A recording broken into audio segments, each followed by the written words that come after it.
66페이지에 보면 납세무 확장이라는 거예요. 납세무 확장. 자, 납세무 확장. 여기서 딱 저 두 가지만 보면 돼. 67쪽에 보시면 납세무 이제 승계가 나오는데, 그래서 우리가 이제 납세자들 중에서 그런 경우가 있어. 내 세금이 내 애들한테 승계가 됩니까? 라고 물어보는 사람이 있어. 승계됩니다, 무조건. 무조건 승계돼. 그럼 어떻게 승계됩니까? 절차가 없어.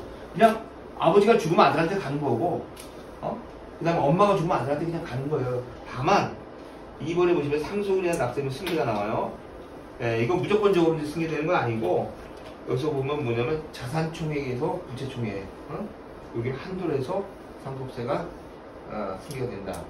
자, 근데 지난번에 대법원 판례가 하나 나온 게 있는데, 뭐가 나온 게 있냐면, 자, 할아버지가 있고 아버지가 있고 아들이 있어요.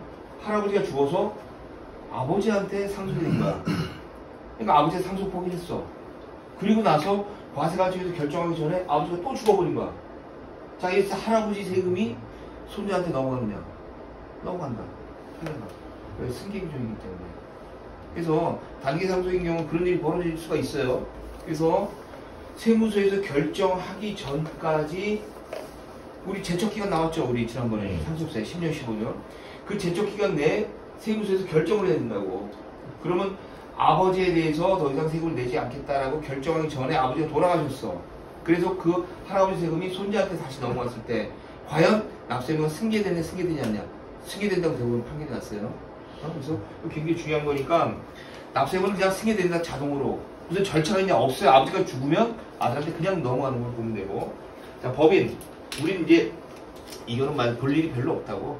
근데 법인이 합병하는 경우에는 피합병 법인의 납세무는 그대로 승계된다. 이렇게만 보면 되고요. 자, 그 다음에 69쪽에 보면 연대납세무 나와요. 연대납세무. 자, 연대납세무는 별건 아니고 납세무자가 여러 명 있었을 때 한 사람에 대해서 행한 처분. 그러니까 이렇게 되겠죠. 납세무자가 여럿이야. A, B, C.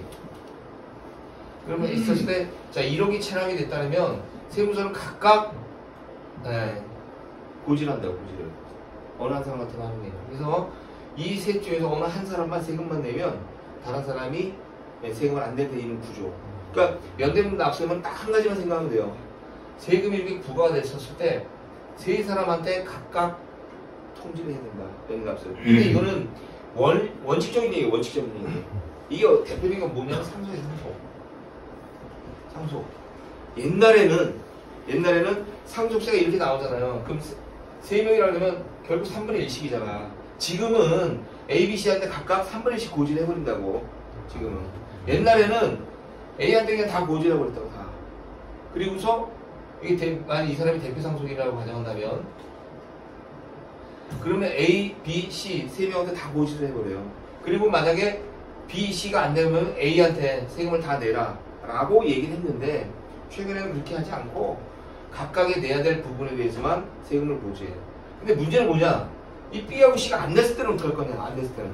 이때는 대표 상속인한테 납세 의무를 이행하라고 통지를 합니다. 우리 얼마 전에 우리 맨날 오는 그 사장님이라고 있어요. 그분이 대표 상속인으로 신고를 했어. 그러다 보니까 이 사람한테 뭐냐? 너 세금 안 냈으니까 너를 고액 체납자 명단에 올리겠다. 통지가 왔어요. 근데 실질적으로 이 사람 보면 그렇게 크지가 않아. 다른 사람 거 포함해가지고.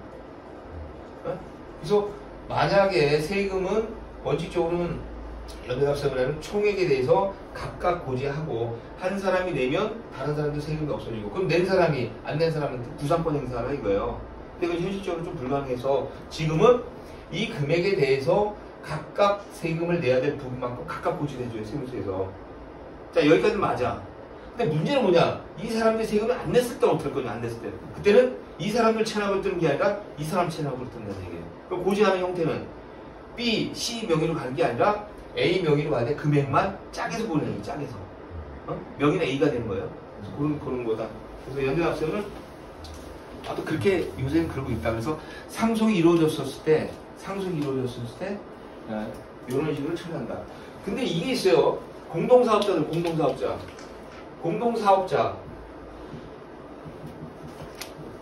옛날에는 공동사업자도 연대납세무 규정을 적용했다고. 공동사업자. 사업자 우리 등록 신청할 때 공동사업을 하는 경우는 서로가 공동사업을 하는 그 수익과 비용에 대한 분배율이라든지 이런 약정서 같은 건 첨부해서 들어가거든요. 근데 옛날에는 공동사업일 때는 A하고 B가 만약에 50대 50을 했는데 만약에 A가 안 냈다. 그럼 B한테 무조건 A 금액을 내라고 통지했었어요. 지금 그렇게는 안 한다고. 각각 자기 지분에 대해서만 납세를 친다 이렇게 보면 돼요. 자, 이제 71쪽에 나오는데 제2차 납세무. 이거 외워야 돼, 외워야 돼. 무조건. 무조건 외워야 돼. 자, 여기서 나오는 이제 법리가 뭐가 나오냐면 첫 번째 뭐냐면 부종성이라는 거하고 하나는 보충성이라는 게 나와요. 부종성, 보충성. 법인이 있고 그 다음에 법인과 일정한 관계가 있는 자. 우리는 이제 통상적으로 법인 같은 게 이제 2차 납세무자라고 한다고요.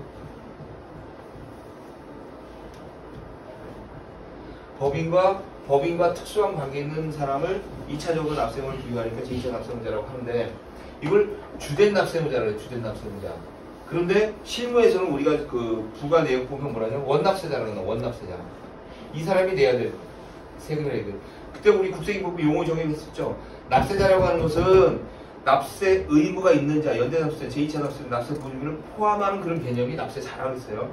그러면 법인이 세금을 내야 되는데 만약 법인이 세금을 안 내게 된다든지 또는 법인에게 주된 납세무자에게 행한 그 법률적 효과는 그대로 제2차 납세무자, 즉 주된 납세무자하고 일정한 관계 있는 사람에게 그대로 영향을 미친다. 이게 부종성이에요. 부종성.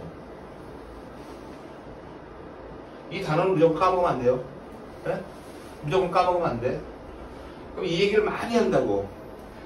일단 여기다가 만약 법률적 효과를 행위를 하게 되면 2차적인 지위에 있는 사람도 그대로 영향을 미친다. 부종성. 자, 이 사람한테 고지를 했어. 세무서에서 세금 내세요. 법인한테. 세금이 안 내. 그러면 제2차 납세무자에도 별도로 고지하지만 이 사람한테 납세 고지를 한 것과 동일한 효과가 있다는 얘기예요. 동일한 효과.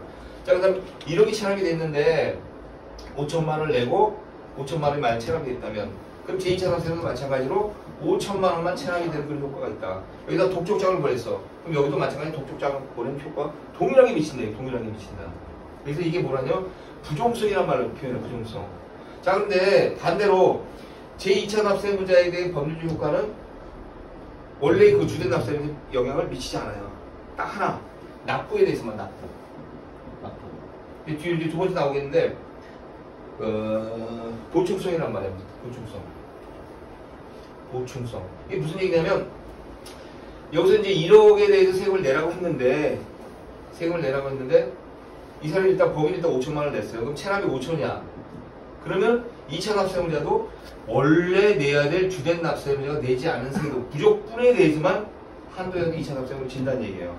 이게 보충성이에요. 보충성. 그러니까 전체 금액이 아니라 전체 금액 중에서 주된 납세무자가 내야 되는데 안 낸 그 부족한 부분에 한해서 2차적으로 납세금을 줘야 되는 게 우리는 보충성이라는 말을 표현해요. 자, 그래서 주된 납세무자에게 미친 법률적 효력은 2차적 지위에 있는 납세무자에게도 그대로 효력을 미친다. 이거를 우리는 부종성이라는 말을 표현하고 책임을 져야 되는 한계는 부족한 부분에 대해서만 영향을 미친다. 자, 그럼 여기서 한 가지가 이제 중요한 게 뭐냐면 바로 2차 납세무자에게 미친 법률적 효력이 주된 납세무자에게 법률적으로 같이 영향을 미칠 수 있냐? 미치는 건 하나도 없다는 얘기예요. 그래서 우리가 법인세 우리 체납 내역을 쭉 떼보면은 체납 내역에 법인세라고 하는 부분이 있어요. 법인세, 개인인데. 그럼 그 법인세라는 얘기는 뭐냐면 2차 납세무자라는 얘기예요. 2차 납세무자. 즉 법인이 있고 법인의 구성원, 주주라고 그냥 간단히 생각해보자고. 그 주주가 있는데 그 주주가 내야 되는 세금이 얼마가 되느냐. 네? 자, 이런 거였죠. 자, 내가 100%를 만약 갖고 있다면 법인이라는 A라는 법인이 있는데 이 법인의 지분을 내가 100%를 갖고 있어요. 그러면 나는 이 법인이 안 낸 금액 5천만 원에서 100% 세금을 다 부담을 하니까 5천만 원을 내가 다 내야 된다는 얘기야. 그래서 나중에 체납사실증명서를 떼보면 법인세액에서 5천만 원이 나와요. 그 5천만 원은 내가 이 법인과 관련된 갖고 있는 지분에 해당하는 그 체납액을 의미한다. 이렇게 보면 된다는 얘기죠. 그래서 결국 뭐냐? 원처분이 없어지게 되면 2차 납세무자도 같이 없어지는 거죠. 네? 그래서 부종성에 따라 가지고 내가 체납사실증명을 떼봤더니 체납액이 쭉 나와요. 거기 보면 법인세도 있고 부가세도 있고 모두 쭉 나와. 자, 근데 법인과 관련된 법인세 또는 법인과 관련된 부가가치세가 얼마가 있었을 때 이 금액을 없애기 위해서는 내 세금이 없어져야지 되는 것이 아니라 법인에 대해 원처분이 없어져야지만 내가 체납되어 있는 법인과 관련된 세금도 없어진다는 얘기예요. 그게 바로 부정성이라는 얘기예요. 부정성. 그래서 간혹가다 여러분들 이제 상담하다고 이렇게 나와요. 분명히 있어. 우리 이게 아버지가 하던 건데 형제가 이만큼이다. 체납액이 얼마인데 내 지분은 얼마니까. 근데 내가 원하는 건 내 것만 없애주라고 그러는 내 것만. 내 것만. 왜 네 것만 없애냐? 그러면 형이 꼴보기 싫다 이거야. 형하고 형수가. 그러니까 그 사람들하고 관여하지 말고 내 것만 없애달라고 하는 사람도 있어요. 그러니까 아버지가 A가 있고 형제가 이렇게 B, C, D. 자, 1억이라고 했었을 때 각각 3분의 1씩 해. 3분의 1씩. 3분의 1씩. 자, 이랬을 때 와가지고 그런 얘기 한다고. 나는 내 세금만 없애면 되지 형들 세금은 관심도 없다.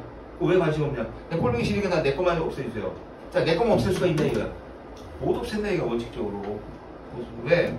이 원처분 1억이 없어져야지만 그에 해당하는 내 금액도 같이 없어지는 거지.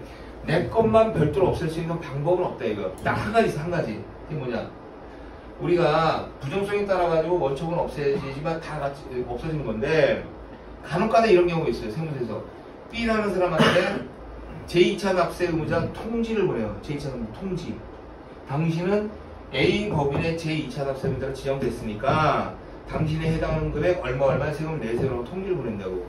자, 그때 그 통지를 만약 못 받았을 때 내가 제2차 납세 의무자인데 제2차 납세 지정 통지서를 못 받았을 때 그때는 요 내 세금만 없앨 수가 있어요. 근데 요거를 빼놓고는 절대적으로 그 내 것만 별도로 세금을 없앨 수가 없다. 왜? 부정성 때문에. 그래서 요 나중에 이제 쭉 얘기하다 보면 납세자 어린이들이 와서 그런 얘기를 한다고. 내 것만 없애요. 내 것만 없앨 수 있는 방법은 없다. 없다. 단 하나. 당신만 없앨 수 있는 건 오로지 뭐냐? 제2차 납세자 지정 통지서를 받았느냐 받지 못했느냐 요거 하나만 갖고 따질 수가 있어요. 요거. 그 나머지는 못해. 그럼 결국 뭐냐? 원처분을 없애야지만 제2차 납세는 없어진다. 요건 딱 이건 기억하고 있어야 돼. 이거 뭐냐? 그럼 네, 부정성이에요. 부정성. 그래서 나중에 뭐 판례를 쭉 따져보면 부정성이라는 말이 굉장히 많이 나와. 그 얘기는 바로 이런 얘기예요. 그래서 2차 납세문은 72쪽에 보면 청산인 등에 대한 2차 납세문 나오는데 이거는 뭐 안 나와. 거의 없으니까 이건 뭐 볼 필요 없고 제목 평균 보고. 자, 출자자의 제2차 납세문 이거 꼭 봐야 돼. 출자자.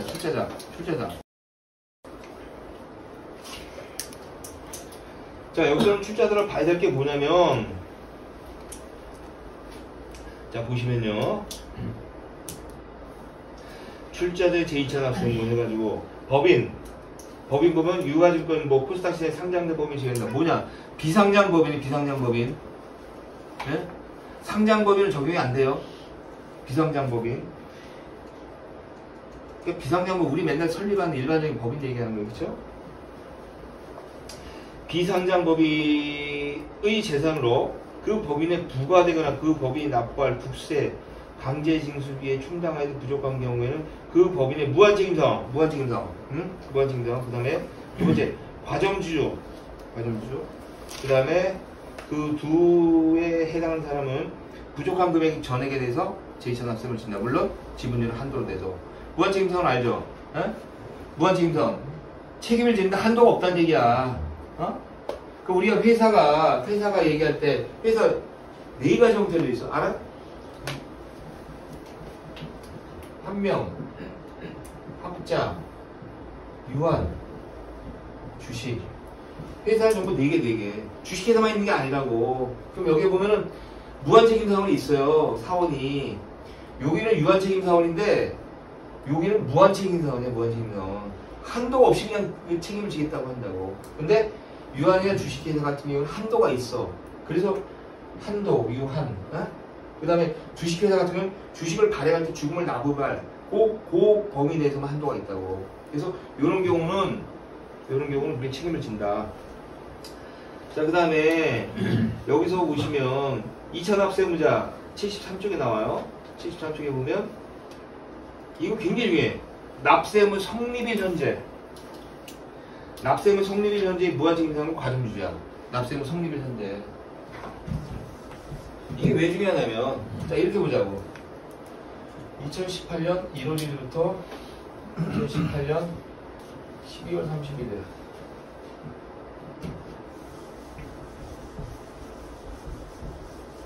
자, 요 사업년도에, 내가 과점주주였어, 과점주주. 응? 근데 지금 2021년이야. 2021년 지금 4월달이라고 가정해보자고요. 4월 30일이라고. 요 시점에서 보니까 우리 회사가 망가질 것 같아. 네? 그럼 어떻게 될 것 같아? 야, 아무래도 내가 주식을 빨리 정리를 해야 될 것 같아. 그런 사람들 많아요, 보면. 자, 그럼 주식을 여기서 양도를 하려고 그래. 양도. 그러면은 사람들은 어떻게 생각하냐? 내가 주식을 양도하면 요 시점부터 내가 과점주에서 벗어난다고 생각해. 과점주에서 벗어난다. 그래서 요 시점 이후에 세금이 나오면 나한테 세금이 아니겠지 라고들 판단해요. 근데 우리 세금 보험서 나오면 어떻게 해요? 제일 먼저 나오는 게 귀속연도가 나오고 귀속연도. 자, 그러면은 자, 2018년도에 개업을 해서 내가 이거 과점주주였어요. 그럼 여기 뭐라고 했어? 납세금 성립일 현재야. 납세금 성립일 현재. 그럼 2018년 1월부터 2012년 12월 31일까지 법인 내에 사업을 했다고 가정한다면 납세금 성립 시점, 요 시점에 내가 과점주주냐 아니냐를 판단하는 거지. 주식을 양도한 시점에서 그 이후에 발생하는 과점주주는 안 따진다는 얘기예요. 네? 이거 굉장히 중요한 겁니다. 납세자들이 와서 분명히 얘기해. 자, 이래서 컨설팅을 많이 했을 때, 자, 내가 이렇게 사업이 어려운 것 같아서 아니면 주식을 분산을 시키든지 아니면 매각을 하든지 해야 될 것 같습니다. 왜 그렇습니까? 라고 물어보면 내가 우리 회사 과점주주입니다. 근데 내가 이거를 처분하지 않으면 나중에 나한테 제2차 사세금을 부여하지 않겠습니까? 라고 웬만한 사람들은 알아요. 제2차 사세금을. 과점주주라는 건 지분율이 51% 이상인 사람을 말해요. 자, 그래서 현재 나중에 발생할지 모르는 위험을 회피하기 위해서 주식을 팔려고 하겠다. 옳은 생각이야. 근데 문제는 뭐냐? 내가 주식을 팔았지만 요 시점을 이유로 해서 내가 2차 납세금과 벗어나는 건 분명히 맞는데 전제는 뭐냐? 전제는 맞냐? 그 전에 건 어떡할 거냐? 그 전에 거는. 그 전에 이미 내가 납세금 성립한 시점에 과점주주에 해당한다면 이 사람한테는 주식을 내가 지금 팔았다 하더라도 요 부분에 대해서 2차 납세를 부여한다는 얘기예요. 이해되죠? 그래서 요 뒤에 보면 전부 뭐냐? 납세금 성립일이 아니야. 세금을 안는 시점을 기준으로 해서 안는 시점. 그러니까 세금을 이때마다 고지가 됐다 하더라도 세금을 이때 고지가 됐다 하더라도 이 시점부터 내가 과점주는 아니잖아. 그러니까 내가 납세금을 책임져야 될 그런 의무가 없는 것이 아니라 고지는 비록 이렇게 됐다 하더라도 그 고지가 된 귀속연도가 언제냐? 귀속연도 18년도하고 2019년도 그 시점에 내가 과점주주였다고 한다면 나는 제2차 납세금을 져야 된다 이거예요. 네? 그래서 나중에 자료 쭉 판단해 볼 때 2차 납세금에 해당합니까? 해당하지 않습니까? 라고 물어보는 사람이 굉장히 많아. 이걸 불복을 들어가야 됩니까? 불복을 들어가지 말아야 됩니까? 그럴 때 판단 기준은 뭐야? 주식은 내가 이때 팔았지만 나는 이 시점에는 과점주주가 해당이 맞고 그리고 설사 이 시점 이후에 주식을 팔았다 하더라도 고지서를 보니까 귀속연도가 딱 나와. 2018년도 19년도 귀속분. 그럼 나는 2차 납세금 못 빠져나온다는 얘기지. 네? 그래서 이건 굉장히 중요해요. 혹시라도 뭐 주식 팔았는데 그 위에 세금 나왔어요. 그럼 당시 2차 납세금이 아닌다라고 얘기하면 큰일 나요. 그거. 응? 이거 굉장히 중요한 거야.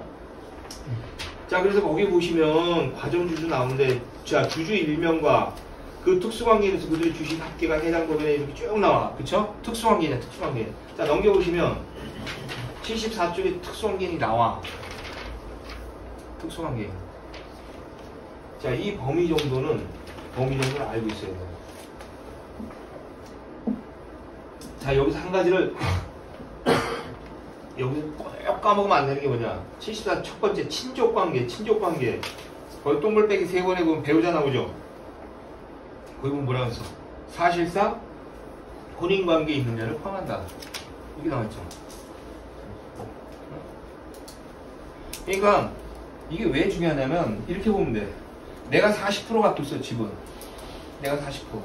그 다음에 B라는 여자가 있는데 나랑 사실관계, 동거를 하고 있어. 혼인신고는 안 돼 있어요.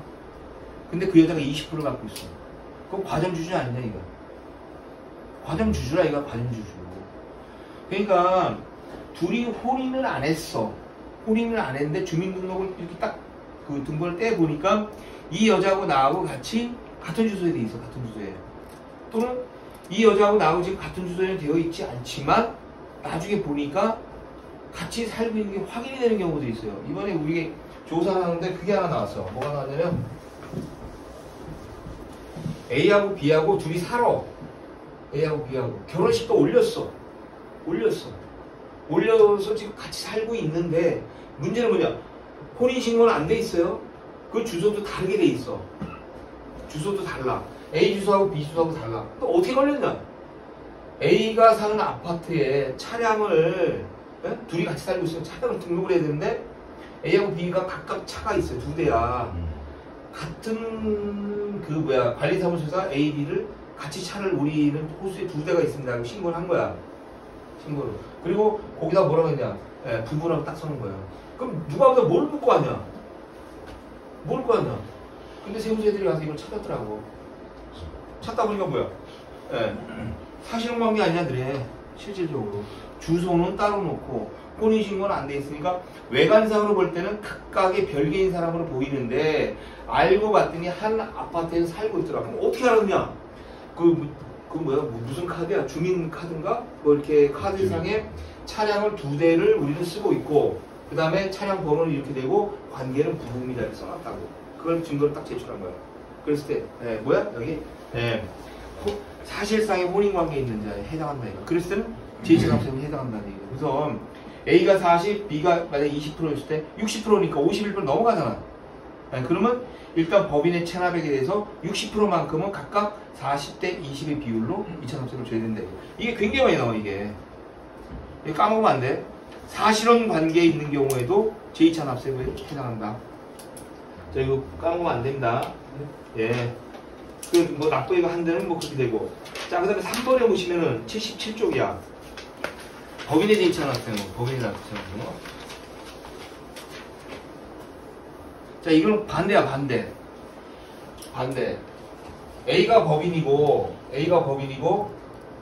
B가 주주야. 자, 근데 주주가 체납자야, 주주가. 주주가 체납자인데, 보니까 세무서에서는 다른 게 하나도 없어. 이 사람 재산 줘야 된다. 그러니까 뭐야? A 법인한테, 야, 차라리 너네가 있지, 이 B 개인 주주의 체납액을 세금을 내줘라, 이거야. 세금을 내줘라. 그래서, 있다 보면은 굉장히 이런 게 많이 나와, 굉장히.